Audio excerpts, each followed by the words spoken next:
हेमंत सोरेन की ताबूत का आखिरी कील झारखंड के बेरोजगार युवा ही साबित होंगे। जो भी युवा इंटरव्यू देके बाहर आ रहा है बहुत ही मायूस है।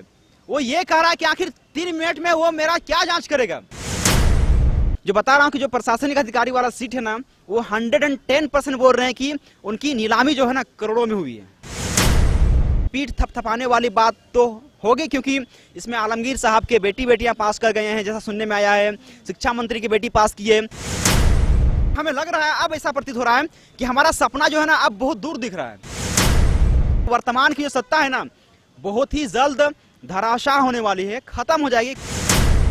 झारखंड लोक सेवा आयोग ने 7वीं से 10वीं मुख्य परीक्षा परिणाम का रिजल्ट जारी कर दिया गया है, जिसमें 252 सीटों में 802 अभ्यर्थियों का चयन किया गया है, जिसको लेकर आज यानी कि 9 मई से 16 मई तक इंटरव्यू चलेगा, जिसको लेकर तमाम जो चयनित अभ्यर्थी है कार्यालय पहुंच रहे, यानी कि जेपीएससी के कार्यालय पहुंच रहे, इंटरव्यू दे रहे और निकल रहे। उनका साफ तौर पे कहना है कि इंटरव्यू सिर्फ 2 से 3 मिनट तक ही लिया जा रहा है। हमारे साथ जेपीएससी के उम्मीदवार है गुलाम जीनी से बात करते हैं कि आप लोग हमेशा से आवाज अपना उठाए हैं कि 7वीं पीटी परीक्षा जो परिणाम निकला था उसमें भ्रष्टाचार हुआ है। आप लोग आशंका भी जताए थे।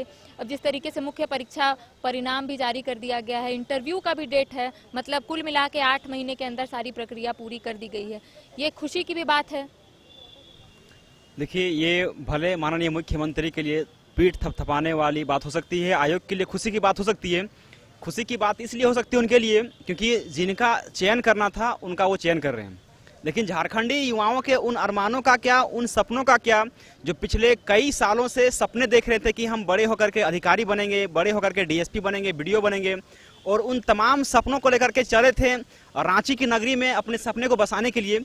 लेकिन जब यहाँ पे करप्शन का जो तय है इस लेवल तक बना हुआ है, इतने लेयर लगे हुए हैं कि उसको तोड़ पाना, उसको भेद पाना एक आम अभ्यर्थी की वश की बात बिल्कुल नहीं है। प्रीलिम्स जैसा ही ऐसा आप बोल रहे हैं कि मुख्य परीक्षा में भी बिल्कुल इसी तरीके से हुआ है। हम लोगों ने रिजल्ट को देखा मिला के, तो जो मतलब कि 5208 वाला जो सीरीज है उसमें बिल्कुल यही स्पष्ट दिखाया गया। ट्रांसपेरेंसी इस बार भी नहीं हुई है। इस बार भी नहीं है। और उसके बाद जैसे कि आप बोल रहे हैं कि 8 महीने का अंदर एग्जाम लिया गया, तो पीठ थपथपाने वाली बात तो होगी, क्योंकि इसमें आलमगीर साहब के बेटियां पास कर गए हैं, जैसा सुनने में आया है। शिक्षा मंत्री की बेटी पास की है। और हम लोग जो सपने लेकर के झारखंड के इस राजधानी में आए थे रांची में कि हम लोग अधिकारी बनेंगे, तो हमारा सपना टूटा क्यों पता है। और हमें लग रहा है, अब ऐसा प्रतीत हो रहा है कि हमारा सपना जो है ना अब बहुत दूर दिख रहा है। वो दूर इसलिए दिख रहा है कि पहले हम घर जाएंगे, गांव जाएंगे, अपने पिताजी के लिए एक माहौल तैयार करेंगे कि वो चुनाव लड़े, और चुनाव में विधायक जब जीत जाएंगे तो फिर वेट करेंगे कि अब मेरे पिताजी मंत्री बनेंगे, और जब मंत्री बनेंगे तब मेरे माथे में ठप्पा लगेगा कि मैं मंत्री का बेटा हूं और जेपीएससी मेरा सिलेक्शन एज इट इज कर देगी, मुझे कर देगी। आपका ये कहना है कि जो मंत्री है उनका बेटा बेटी ही पास करते हैं? बिल्कुल पास कर जा रहे हैं, बिल्कुल पास कर जा रहे हैं। और आप देखिए ना, यहाँ पे अगर 1 हो 2 हो तब ना, बहुत सारे ऐसे हो रहे हैं। और यहाँ पे जो मतलब कि किसी भी तरह का हम जो बात करते हैं कि उनके अंदर जो नैतिकता है ना वो पूरी तरह से खत्म हो चुका है। चाहे मंत्रियों का बात करें, चाहे अधिकारियों का बात करें, या फिर हम अमिताभ चौधरी का खुद बात करें। और अभी आप देखिए यहाँ पे कि जो बच्चों का अभी सिलेक्शन किया जा रहा है, जो इंटरव्यू जिनका लिया जा रहा है, जिनका साक्षात्कार हो रहा है, क्या 2 से 3 मिनट में उनके प्रतिभाओं का हम कैसे आकलन कर सकते हैं। जो उनका व्यक्तित्व का परीक्षण है वो 2 से 3 मिनट में महज हम नहीं कर सकते हैं। उनका अगर अभिवादन का बात करें या फिर इंट्रोडक्शन का बात करें तो परिचय में ही तो उनका सारा समय खत्म हो जाएगा। तो आखिर वो किसी भी चीजों को लेकर के अपने आप को कैसे प्रूव करेगा कि मेरे व्यक्तित्व परीक्षण आप कर लीजिए। तो 2 से 3 मिनट केवल सिर्फ एक फॉर्मेलिटी है। यहाँ पे जिसको आयोग को चुनना था वो पहले से डिसाइडेड है। मतलब ये जो 802 अभ्यर्थियों का चयन हुआ है नाम के लिए हुआ है, ये आपका कहना है? जब इसका मुख्य परिणाम मतलब कि जो इसका ओरिजिनल रिजल्ट है, जब इंटरव्यू के बाद जो रिजल्ट जारी होगा तो बिल्कुल उस समय चीजें सामने आ जाएंगी। और उस समय सीट बिक चुकी है, ये आपका कहना है? बिल्कुल बिक चुका है। और मैं बताऊंगा ना कि पीटी स्तर पे ही बहुत सारे लोगों ने हमारे जैसे कि क्योंकि हम लोग स्टूडेंट हैं और शुरू से स्टूडेंट का बात को लेकर के सामने आते हैं, तो हम लोग एक स्टूडेंट लीडर के रूप में सामने आए हैं। और इसीलिए पता है संपर्क में लोग हमें भी फोन करते हैं कि आपके पास कितना कैंडिडेट आप हमें दीजिए, कितने लोग हम इतना लोगों को इस बार पास करवा सकते हैं, पीटी में ये फॉर्मेलिटी है, मेंस के लिए इतना रुपया लगेगा। और जो बता रहा हूं कि जो प्रशासनिक अधिकारी वाला सीट है ना, वो 110% बोल रहे हैं कि उनकी नीलामी जो है ना करोड़ों में हुई है। झारखंड वासी जो है वो लगातार क्या हुआ तेरा वादा कह रहे हैं, क्योंकि जिस तरीके से उन लोगों का कहना है कि झारखंड के जो मुख्यमंत्री हेमंत सोरेन हैं वो सत्ता में आने से पहले कह सकते चुनावी वादे में कई वादे किए थे, चाहे वो बेरोजगारी भत्ता की बात हो, चाहे वो रोजगार की बात हो। जिस तरीके से उन्होंने कहा था 2021 मतलब नियुक्ति वर्ष भी गया, लोग सड़क पर है। कह सकते हैं कि झारखंड में जितनी नियुक्ति प्रक्रिया रहती है वो भी विवादों में रहती है। जेपीएससी उसका सबसे बड़ा उदाहरण है। क्या लगता है इस बीच जिस तरीके से आप हमेशा अपनी आवाज उठाए हैं, अब आगे आपको क्या कुछ करना है? जेपीएससी भी आप उम्मीदवार थे, जेएसएससी में भी आप सफल अभ्यर्थी थे, आप हर चीज को देखे हैं, क्या करना है अब आगे? देखिए, अभी मुख्यमंत्री का मुझे एक बात याद आ रहा है कि कितने घिनौने शब्दों में उन्होंने हमें संबोधित करते हुए कहा था कि ये लोग बीजेपी के पाप हैं और इसीलिए हम इन्हें नियुक्त नहीं कर सकते हैं। जो नियुक्ति वर्ष की बात आई थी उस समय, तो आज जो पूजा सिंघल का जो रिकॉर्ड सामने आया है, जो ईडी उसमें रेड मारी है, तो उसमें करोड़ों रुपयों की संपत्ति को जब्त किया गया है और मतलब कि कई हजार करोड़ अगर देखा है तो अभी उनका अवैध संपत्ति बना हुआ है और उस पे माननीय मुख्यमंत्री अपना संरक्षण देते हुए उनको बचा रहे हैं। तो मैं मुख्यमंत्री से सीधा सवाल पूछता हूं कि क्या वो बीजेपी कार्यकाल की नहीं थी ना बीजेपी कार्यकाल की, तो क्या वो बीजेपी के पाप नहीं थी? तो आपने बीजेपी के उतने बड़े पाप को ढो लिया और आज पाप सच में वो साबित हुई हैं और आपने उनको ढोया। और जो हम लोग भोले भाले अभ्यर्थी थे जो आंदोलन कर रहे थे अपनी मांगों को लेकर के, सड़कों पर उतर रहे थे, जबकि उन्हें सड़कों पर उतरना नहीं चाहिए था, लेकिन उसके बाद भी वो उतरे, तो आपने उन्हें गलत नामों से संबोधित किया है। मैं बता रहा हूं आप लोग को, आपके मीडिया के चैनल में मैं बोलूंगा कि वर्तमान की जो सत्ता है ना बहुत ही जल्द धराशाह होने वाली है, खत्म हो जाएगी। खत्म इसलिए होगी ना क्योंकि मैं बता रहा हूं कि झारखंड के वो तमाम बेरोजगार अभ्यर्थी जो लगातार इस सरकार से बहुत ही ज्यादा उम्मीद लाके बैठे हुए थे और उन तमाम लोगों की उम्मीदों को तोड़ा गया है। मैं बता रहा हूं कि इसमें से बहुत सारी महिला बहनें हैं, बहुत सारे हमसे बड़े बड़े भैया लोग हैं जिनकी शादियां नहीं हो पा रही है, कई की शादियां टूट चुकी हैं, उनके जीवन जीने का जो लक्ष्य था ना वो छितिर बितिर हो चुका है, खत्म हो चुका है। तो उन तमाम लोगों का बद्दुआ लगा हुआ है और मैं बता रहा हूं कि हेमंत सोरेन की ताबूत का आखिरी कील झारखंड के बेरोजगार युवा ही साबित होंगे। तो मतलब जिस तरीके से अब जेपीएससी मुख्य परीक्षा परिणाम भी जारी हो गया, इंटरव्यू हो गया, कुछ दिन बाद रिजल्ट भी आ जाएगा, तो मतलब ये सब बिका हुआ है, यही आपका कहना है? ओवरऑल बिका हुआ है और इसका विरोध जारी रहेगा। आज यहाँ पे मैं अकेले हूँ, हो सकता है कल या परसों मैं एक टीम लेकर के वहाँ पहुंचा जेपीसी कार्यालय के सामने धरने के लिए, और पहुंचना लाजमी भी है। इतने व्यापक स्तर पे करप्शन हुआ है और मैं तमाम झारखंड के उन अभ्यर्थियों को बोलना चाहूंगा कि जिस समय प्रीलिम्स का एग्जाम हो रहा था उस समय हम लोग मूवमेंट कर रहे थे कि गलती हो रहा है, यहाँ पे रिजर्वेशन रोस्टर को फॉलो नहीं किया गया है। उसके बाद भी झारखंड के युवाओं ने यह कह दिया कि इन लोग को आंदोलन करने का आदत है, ये लोग करेंगे। जब परिणाम सामने आया तो आप लोग खुद चौंधिया गए उस समय। उसके बाद भी हम लोगों ने मूवमेंट किया, उसके बाद भी आप लोगों ने संबोधन किया कि अरे ये लोग तो आंदोलन करते रहते हैं, आंदोलन कर ही रहे हैं। फिर जब मुख्य परीक्षा का रिजल्ट सामने आया तो अब भी अगर आपको लगता है कि हम लोग आंदोलन जीवी है, आंदोलन करते हैं तो करते रहेंगे, तो ये आपकी गलत फहमी है। गलत तत्वों का विरोध कर रहे हैं हम लोग, असामाजिक तत्व हैं सब और उसका विरोध कर रहे हैं। और झारखंड के उस वर्ग को, पढ़े लिखे युवा वर्ग को मैं अपील करना चाहता हूं कि आप जरूर इस बातों की गंभीरता को समझिए कि कितने व्यापक स्तर पे यहाँ पे घोटाले हुए हैं, कितने व्यापक स्तर पे यहाँ पे करप्शन हुआ है।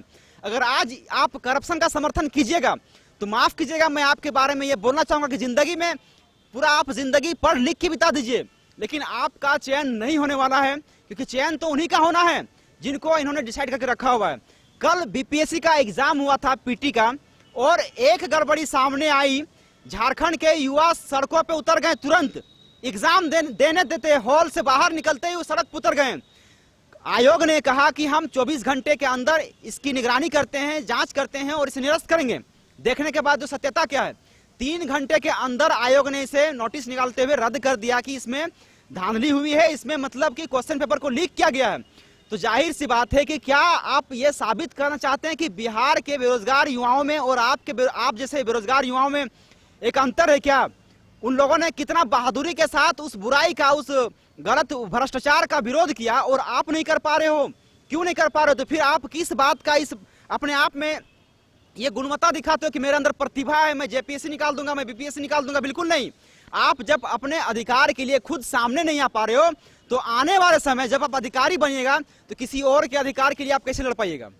बस मैं झारखंड के तमाम युवा वर्गों को अपील कर रहा हूं कि आपको, अगर आप स्टडी खुद करके देखिए ना, अगर आपको लगता है कि गलत हुआ है तो आप जरूर हमसे संपर्क करें और एक रणनीति बनाते हुए हम इस मूवमेंट को आगे बढ़ाएंगे। मतलब आपका इस बार भी कहना है कि जिस तरीके से 7वीं पीटी परीक्षा में सीरियली वाइज लोग पास किए थे, इस बार भी लोग पास किए हैं और आयोग सोची हुई है कि किसको पद देना है, 252 पद, यही बोल रहे हैं आप? बिल्कुल। अरे मैं बता रहा हूँ कि इस बार का जो प्रशासनिक सीट है ना, उसका डीलिंग जो है करोड़ों में हुआ है, बहुत ज्यादा। ठीक है, झारखंड के वो मजदूर के बेटे, किसान के बेटे, वो बेरोजगार युवा, झारखंड के मूलवासी, झारखंड के आदिवासी, आखिर जाए तो जाए कहाँ। और एक बताता हूँ यहाँ पे सबसे बड़ी बात की जो रिजर्व सीट है ना, रिजर्व सीट तो खैर रिजर्व है, ये तो पता ही है सबको, लेकिन जो अनारक्षित सीट था उस पे इन लोगों ने काफी ज्यादा कुठाराघात किया है। और देखिए जेपीसी अभ्यर्थियों के लिए एक सूचना ये कह सकते हैं कि आप खुद जान के देखिए ना कि आयोग ने क्या कहा था। अपने एडवर्टाइजमेंट में उन्होंने मेंशन करा है, कंडिका 3 में भी कहा है कि हम 2.5 गुना रिजल्ट प्रकाशित करेंगे और रिजल्ट जो है कोटिवार जारी करेंगे। रिजल्ट इन्होंने कोटिवार दिया ही नहीं है और फिर भी झारखंड के वो युवा बिल्कुल मतलब कि गर्मी के दिनों में तापमान जहां झारखंड में इतना ज्यादा बढ़ा हुआ है, वहां भी वो लोग चद्दर तान के सोए हुए हैं। इनकी मैं क्या तारीफ करूं झारखंड के युवाओं की, वो तो खैर कहने वाली बात है। अभी भी आपके पास समय है, झारखंड के तमाम युवाओं को बोलना चाह रहा हूं कि देखिए, अगर आप तमाशा देखिएगा तो एक दिन तमाशा बन जाइएगा। अगर आप इसका विरोध करिएगा, 2 चीजें सामने आती है कि आपको इतिहास बनना है या फिर इतिहास लिखना है, आप खुद तय कीजिए। जेपीएससी में गड़बड़ी को लेकर स्टार्टिंग से आप लोग जो आंदोलन है वो कर रहे थे, अभी भी आप लोगों का आंदोलन जारी रहेगा? आपने अभी कहा कि जेपीएससी के कार्यालय का भी घेराव करेंगे। बिल्कुल करेंगे हम लोग, हम तमाम युवाओं का टीम बना रहे हैं क्योंकि गलत हुआ है और इसका विरोध करेंगे, हर हाल में करेंगे। और हम लोग 2-3 दिनों के अंदर में ही ये काम करेंगे। यहाँ पे अभी इंटरव्यू चल रहा है, 16 तक इंटरव्यू है। उसी बीच में आप खुद जाके देखिए मैम कि अगर आप जब जाइएगा वहां पे तो आपको पता चलेगा जो भी युवा इंटरव्यू देके बाहर आ रहा है बहुत ही मायूस है। वो ये कह रहा है कि आखिर 3 मिनट में वो मेरा क्या जांच करेगा। मतलब साफ जाहिर है कि जिसको चुनने का है वो तो पहले ही डिसाइड हो चुका है। 3 मिनट केवल नाम का फॉर्मेलिटी का एग्जाम लिया जा रहा है और सरकार आयोग का पीठ थपथपा रही है और आयोग खुद का सीना चौड़ा करके बाहर घूम रही है कि हमने 8 महीना में सारी प्रक्रियाओं को पूरा कर लिया है। और अमिताभ चौधरी ये डायलॉग मारेंगे जब उनसे सवाल करेंगे तो कि आप मेरे मुस्कुराते हुए चेहरों को देखिए, आपके सारे सवालों के जवाब मेरे मुस्कुराते हुए चेहरे पे है। तो ये सब बेबुनियादी बयान देकर के क्या साबित करना चाहते हैं? ये झारखंड के युवाओं को सोचना है कि आपको झारखंड का कैसा भविष्य चाहिए। तो झारखंड में लगभग सभी नियुक्ति प्रक्रिया विवादों में रहती है, चाहे हम बात कर ले जेपीएससी की या फिर जेएसएससी की। जिस तरीके से जब 7वीं पीटी परीक्षा परिणाम जारी किया गया था, लगभग सभी छात्र छात्राएं, चाहे सफल हो या फिर असफल, सभी छात्र छात्राएं सड़क पर उतरकर आंदोलनरत थे। हालांकि उनका कहना था कि 7वीं पीटी परीक्षा परिणाम जो जारी किया गया है उसमें काफी गड़बड़ी है, यानी कि सीरियली वाइज लोग इसमें पास किए, लेकिन जिस तरीके से मुख्य परीक्षा परिणाम जारी कर दिया गया और अब यानी कि 9 मई से लेकर 16 मई तक इंटरव्यू चलेगा। तमाम जो सफल अभ्यर्थी है, तमाम जो चयनित अभ्यर्थी है जाकर इंटरव्यू दे रहे हैं, लेकिन सारे अभ्यर्थियों का सिर्फ एक ही सवाल है कि आखिर वहां पर 2 से 3 मिनट तक ही सवाल क्यों किया गया। हमारे साथ अभी गुलाम हुसैन जी थे जो लगातार इस आंदोलन में मुखर से अपना आवाज उठा रहे थे। इनका भी साफ तौर पे कहना है कि जिस तरीके से 252 पदों के लिए 802 चयनित किया गया है अभ्यर्थियों का, वो भी जो पद है वो बिका हुआ है। क्योंकि जिस तरीके से अगर हम लोग 7वीं